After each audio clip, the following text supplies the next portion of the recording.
Buenas tardes, amigos. Muchísimas gracias por estar con nosotros haciendo esta sobremesa. Hoy vamos a tener un programa absolutamente atípico, porque como primera medida le vamos a contar algunas cosas que hemos leído en la prensa internacional. Y vamos a tener un segundo bloque donde vamos a compartir con ustedes una entrevista de aproximadamente 15 minutos que tuvimos junto al expresidente de Bolivia, Evo Morales Saima. Para esta nota agradezco a la Universidad Nacional de Jujuy que posibilitó que esta sobremesa tenga un apartado y una charla a solas y en exclusiva con Evo Morales Saima. Pero les decía que íbamos a comentar algunas cuestiones que tienen que ver con la prensa internacional.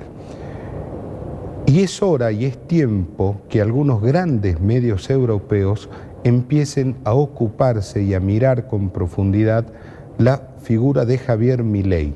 Y es interesante ver la mirada europea sobre el líder libertario. Y El País de Madrid es un medio, un tabloide de centro izquierda español. Es el diario hoy por hoy más importante de la península ibérica, que es el que marca generalmente la agenda de la política española. Y le ha dedicado un artículo muy extenso a la figura de Milei. Pero miren ustedes lo que dice El País de Madrid. Textual, Para muchos observadores, no es descabellado que el libertario termine cerrando una alianza con Juntos por el Cambio, aunque Milei descarta una eventual alianza con esa concertación para las elecciones presidenciales. Dicen que Milei sostiene que es imposible una alianza con los radicales, porque dijo que son unos inútiles, para luego catalogarlos como los grandes responsables de la decadencia argentina. Abro comillas, los radicales son unos inútiles. Separan los problemas en dos, los que no tienen solución y los que se arreglan con el paso del tiempo. Siempre que fueron gobierno le arruinaron la vida a la gente, dice Milei a quien quiere escuchar. Inclusive Milei, como todos sabemos, no escatima críticas a Gerardo Morales, pero críticas que no van hacia lo político, no van hacia el accionar de Morales, sino que simplemente lo califica como una persona que muestra una profunda limitación intelectual. Digamos, es el ninguneo a la máxima expresión. Para El País de Madrid, Javier Milei era hasta hace poco, menos de 2 años, un economista provocador, caminaba por los programas de televisión hablando de liberalismo, de economía y no escatimaba críticas o improperios a la dirigencia política. Los programas televisivos lo amaban a Milei por su verve incendiaria, sin filtro, y ese sin filtro aseguraba el espectáculo. Los números del minuto a minuto se disparaban cada vez que hablaba Milei, lo que indudablemente que era una persona atractiva para el gran público. Milei llega a la televisión recomendado por uno de los más grandes empresarios argentinos, Eduardo Euneikian, titular, entre otras empresas, de Aeropuertos Argentinas 2000. El libertario era el economista jefe del grupo empresario y fue el propio Euneikian el que se lo recomendó a Alejandro Fantino para que lo incluyera en la mesa del recordado Intratables. Así comenzó la carrera mediática y política de Javier Milei. Pero en el 2021, decide dejar el análisis económico y se postula a diputado. Y ganó, entró. Nadie se lo tomaba muy en serio a Milei, inclusive Milei sentado en un escaño en la legislatura nacional, hasta que anunció su intención de ser presidente. Y ahí comenzó a ascender permanentemente en todos y cada uno de los sondeos. ¿Qué es lo que dicen los sociólogos? Cuanto peor le va a la Argentina, mejor le va a Milei, que ha sabido atraer el voto bronca de los descreídos de la política. Esta semana hace un par de días nada más, Javier Milei grabó un video para presentar su plan motosierra, una mezcla de ideas ultraliberales donde no hay más ministerios ni de educación, ni de salud, ni de obras públicas, ni de desarrollo social. Digamos, un achique del Estado considerable. Lo que pasa es que la crisis que vive la Argentina está pasando la factura a los políticos. El estancamiento económico y la frustración social por falta de futuro da alas a figuras emergentes que prometen dinamitar todo para empezar literalmente de cero. Esta fórmula le sirvió en su momento a Jair Bolsonaro en el Brasil del 2018, pero la Argentina, temiendo que pueda emerger una figura de esas características, empezó a neutralizar con este nuevo experimento kirchnerista, que era Alberto presidente, Cristina Fernández vicepresidente. Experimento que claramente fracasó. ¿Y esto qué generó? Que Javier Milei comience a crecer nuevamente en las encuestas. Por estas horas no son pocos las consultoras que lo están dando a Javier Milei en segunda vuelta. En segunda vuelta. Algunos dicen que es una segunda vuelta enfrentando a Juntos por el Cambio y otros encuestadores los dan en segunda vuelta enfrentando al Frente de Todos. Lo cierto es que ya lo están ubicando a Javier Milei en segundo lugar. Lo que también es cierto es que la diferencia entre el primero, el segundo y el tercero es muy exigua, es muy corta, lo cual podemos decir tranquilamente que el electorado nacional está dividido en 3/3. Lo concreto es que Milei sigue creciendo, lo concreto es que la política no tiene respuestas ante este crecimiento de Milei. Y este crecimiento de Milei ha generado que empiecen a autopercibirse muchos referentes o representantes de Milei. Lo habíamos comentado en esta misma sobremesa y lo hicimos en Radio 2 también, y le advertíamos a usted, amigo televidente, que cuando escuche que viene alguien y diga nosotros somos los representantes de Milei en Jujuy, no les crea. No les crea, porque a todos le va a pasar lo mismo que le pasó a De Marco, que se autoadjudicó la representación de Milei y tuvo que salir el propio Milei a decir que De Marco y compañía bajo ningún punto de vista lo representaban. Así están las cosas por estas horas. Los encuestadores además sostienen que si las elecciones son este domingo y vota solamente las personas menores de 35 años, Milei es presidente de la nación. Menores de 35 años. ¿Qué es lo que también están advirtiendo los encuestadores?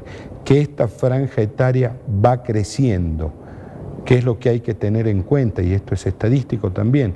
El 60% de los electores en la República Argentina tienen menos de 40 años, lo cual implica que está todo servido para que las elecciones nacionales, las elecciones presidenciales, sean con un final a bandera abierta. Esto es lo que dice la prensa internacional hoy de Javier Milei. Esto puntualmente es el diario El País de Madrid. Les propongo un corte de 30 segundos y volvemos con ustedes.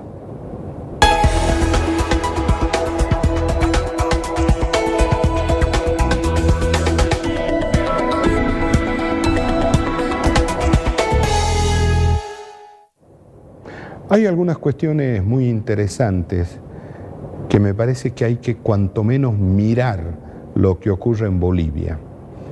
Para tener contexto, Bolivia tiene una inflación anual del 3%. Argentina tiene una inflación anual del 102%. Yo creo que con ese dato simplemente nos lleva a pensar, ¿no? Y empezar a mirar un poquito hacia el norte qué es lo que está pasando. La gentileza que tuvo la gente de la Universidad Nacional de Jujuy con nosotros, con esta sobremesa, de hablar unos 15 minutos a solas en una nota absolutamente exclusiva con Evo Morales Ayma. Y hablamos del litio. y hablamos lo que significa el litio para este denominado triángulo del litio, que es Chile, Argentina y Bolivia. Algunas cuestiones que yo las marco acá. Primero, dijo que la extracción es una actividad que les corresponde al Estado, pero el valor agregado al litio, ahí entra a jugar de una manera muy activa la actividad privada. También comentó que Bolivia ya está produciendo baterías de litio y que tiene un convenio con una automotriz internacional, alemana puntualmente, para proveer de baterías de litio bolivianas a esta automotriz. Además, habló del recurso humano, de este recurso humano calificado, altamente calificado, que requiere la explotación de litio. Cuando comenzó esta actividad, Bolivia no contaba con los ingenieros suficientes. Entonces, el propio Estado Plurinacional de Bolivia resolvió becar a sus mejores estudiantes en el exterior, Corea, Japón, Alemania, para que vayan, estudien y vuelvan. Este plan resultó y dio efectos a punto tal que hoy la mayoría de los ingenieros que están trabajando en litio en Bolivia son bolivianos, lo cual habla por lo menos del desarrollo de un plan estratégico. Después lo discutiremos si podrá estar mejor o podrá estar peor, pero por lo menos está. Les propongo que escuchemos la charla que tuvimos con el expresidente de Bolivia, Evo Morales Ayma. En América Latina hay gobiernos progresistas, izquierdistas, socialistas, humanistas, pero también presidentes de gobiernos antiimperialistas. Para quienes somos antiimperialistas, los gobiernos progresistas o presidentes progresistas son nuestros aliados. Al margen de que sean progresistas, no antiimperialistas, y son pasos importantes. ¿Y cómo se demuestra esto? Por ejemplo, hace 50, 60 años, cuando expulsaron de la OEA a Cuba, todos tenían miedo de ser expulsados. Ahora, Venezuela, Nicaragua, es lujo y digno retirarnos de la OEA. Son los gobiernos antiimperialistas. Pero si hablamos de la... Nicaragua y Venezuela no le está yendo muy bien, digamos, a la gente, digamos. A ver, no nos basemos en eso. Por encima de nuestra situación económica, primero está la dignidad de la soberanía. Si un político no garantiza soberanía y dignidad, no es un gobierno. No solamente una soberanía política, sino soberanía económica. Es lo más importante. Entonces, a los otros que todavía están en el proceso, ¿no? Pero tenemos CELAC, esa otra forma de derrotar a la OEA. Entonces, si bien tenemos estos hechos que demuestran que la guerra fría ha fracasado, y no hablemos, ¿están bien o están mal? Por favor, si somos responsables con la liberación de nuestros países. Ahora, en este contexto que usted hace mención, ¿qué rol juega el litio? Esa es la otra batalla. Es la otra batalla que hay que librarla. No es que el litio juegue un rol, ¿no? Son sus actores, sus políticos, su pueblo. El litio es como esta mesa, un recurso natural. El tema es de fondo. Ahora, si sus autoridades, déjeme hablar, sí, por favor. ¿No? Si sus autoridades son responsables con la vida y con la humanidad, y tienen que garantizar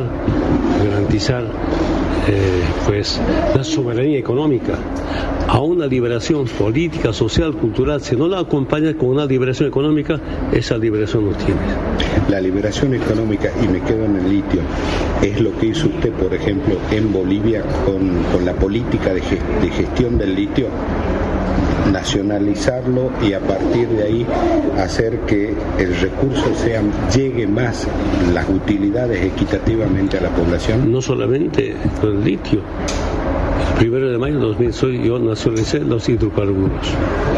En 20 años de neoliberalismo la renta petrolera era $3.000 millones. En 3 años, $38.000 millones. ¿Se imagina cuánto nos robaban con las privatizaciones? Claro, no había ninguna industria de litio. aunque estaba concesionado, y hemos recuperado todo. Hemos empezado a industrializar como Estado, sin crédito internacional, sino con nuestras reservas internacionales. 2018, empezamos el laboratorio, planta piloto, y ahí empezamos con la gran industria en cloruro de potasio, ¿no? Ya hasta plantas pilotos de carbonato de litio, venía hidróxido de litio, batería de litio en planta piloto, ¿no? Pero estaba la gran industria, ahí viene el golpe de Estado. Inversión de Tesla, Estados Unidos, Inglaterra, todo por el litio. Otra vez la historia se repite. Entonces depende de sus actores, de sus políticos, del pueblo.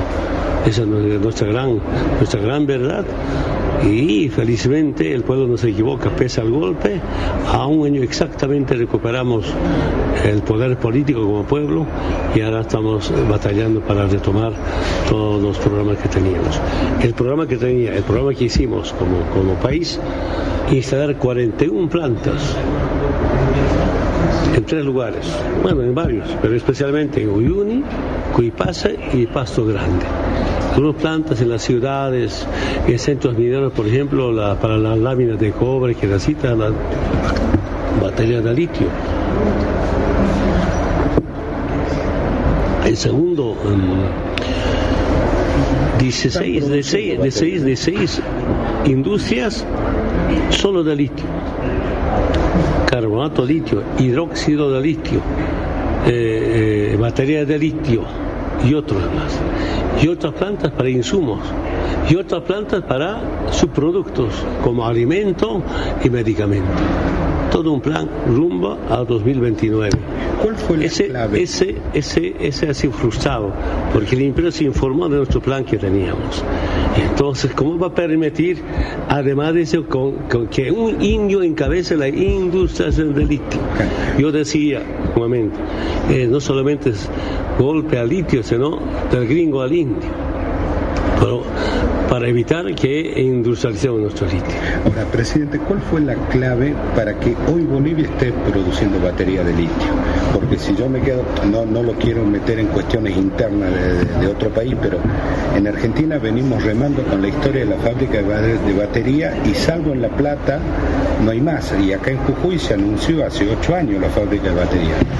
Nosotros solo tenemos una planta piloto de batería de litio en Potosí, batería de litio. En 2019 yo hice funcionar un carro con 100% de batería de litio boliviano, potosino. La planta piloto. Está procesando en este momento una planta piloto de 1000 toneladas de carbonato de litio. Y la segunda que tiene que ser terminado en 2021, hasta ahora no termina, para producir 15.000 toneladas. Año, mediana, pequeña, no es tan grande, de carbonato de litio. Después estaba hidróxido de litio, la gran industria de batería de litio no está empezando eso todavía, como nos ha perjudicado. Y hay que retomar este gran proyecto para la industrialización. El capital humano en estas cuestiones, ¿es todo capital humano formado en Bolivia en la Universidad Buena pregunta. Boliviana? Mira, yo te respondo. En 2010 he sido invitado por Corea del Sur. Y como siempre, es tarea del Estado firmar acuerdos, convenios, negocio para el país. Firmamos en Corea del Sur. Me invita a ver una nueva planta de batería de litio. Excelente, me impresionó. Me pregunto cuánto cuesta, $300 millones. 2010 teníamos una reserva internacional de unos $11.000 millones. En ese momento pienso, ¿cómo no va a poder conseguir garantizar $300 millones para hacer su gemela en Bolivia? A las autoridades de Corea les digo, yo quiero hagamos gemela en Bolivia, yo financio. No, celos de conocimiento científico, tecnológico, pero nos piden litio en materia prima. Y aquí otra vez para reflexionar, los países del occidente o industrializados solo los quieren para que América Latina garantice materia prima y no quieren que demos el valor agregado.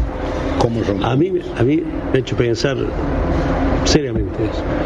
Yo tuve varias reuniones con el presidente de Japón, pero en 2 reuniones yo les dije, Mira, la Toyota japonesa es bien buscada en todo el mundo.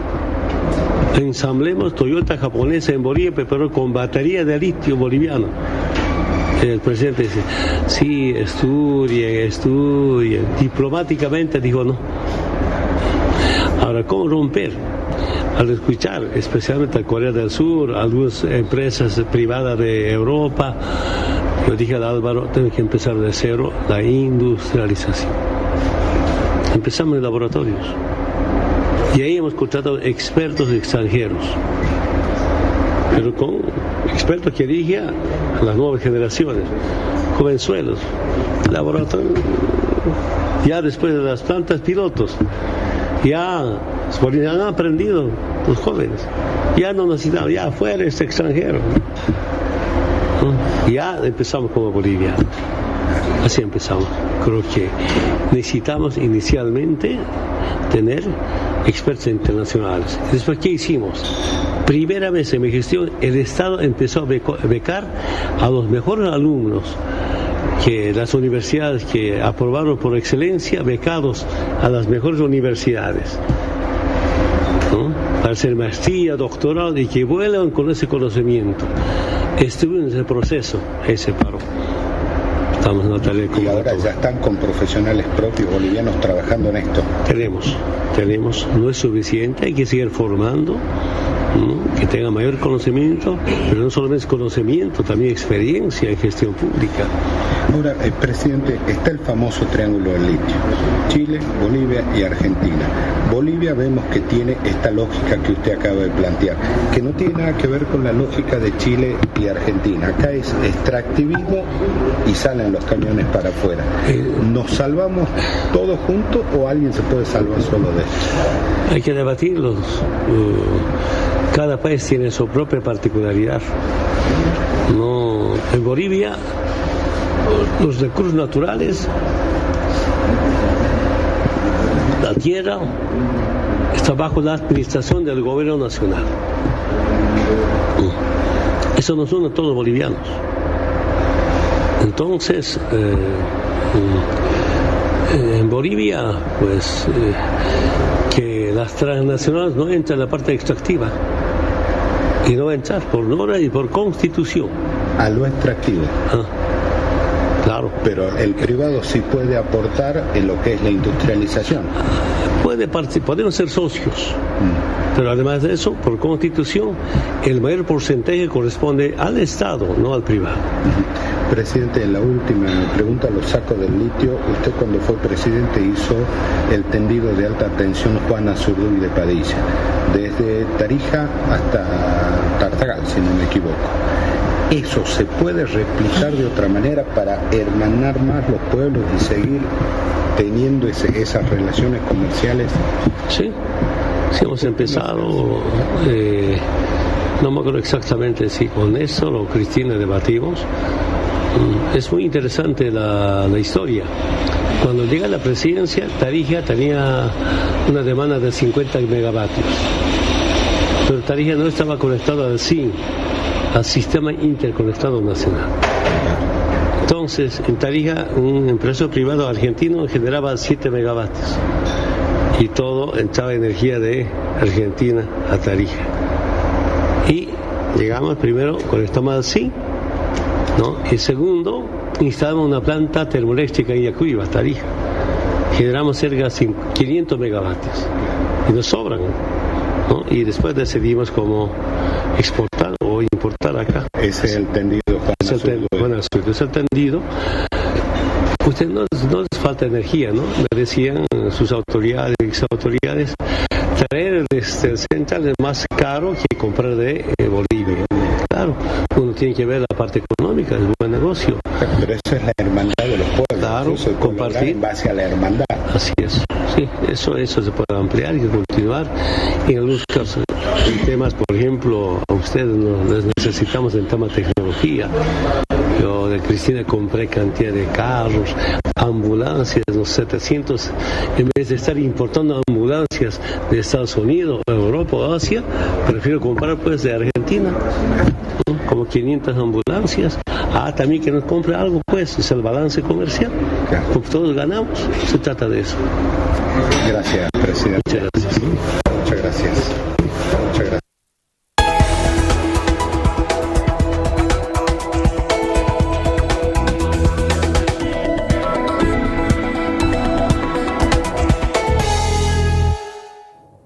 Así estaba la charla que tuvimos con el presidente Evo Morales Ayma.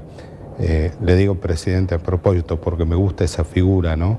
Que a los presidentes que terminan su mandato por el honor que significa haber llegado a ese lugar, en muchos países se les sigue dando ese trato. Muchísimas gracias por habernos acompañado, por haber hecho con nosotros esta sobremesa.